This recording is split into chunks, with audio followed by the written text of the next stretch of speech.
So, to best for today, ang lowered naman natin ay Toyota Altis. Boss, 2000 ano to? 2003. Ayan, makinis pa.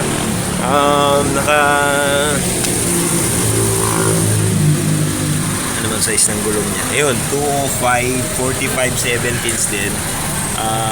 Rota grid. Nakuha niya rin sa partner nating shop sa Kawit, which is Celebrity Star Garage. So mamaya bigyan ko rin to ng Autoboy sticker. So ayan, mamaya natin fender gap pag nandun na sa lifter. So guys, fender gap check muna tayo. Yung rear laki, diba? So halos 6, then yung front 5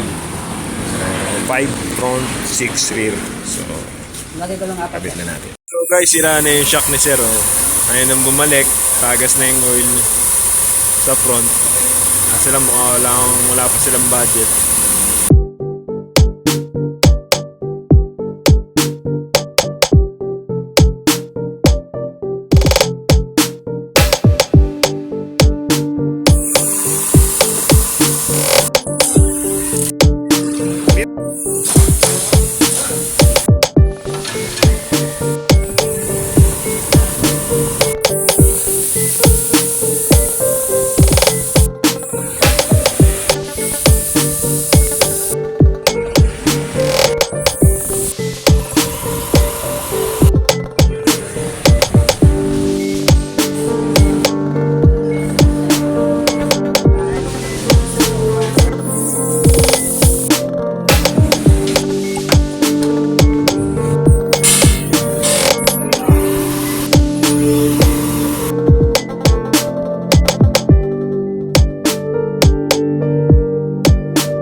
Install na natin from 5, 6 fender gap. Ngayon, tight yung 3, sakto yung 2. So 2, and yung rear,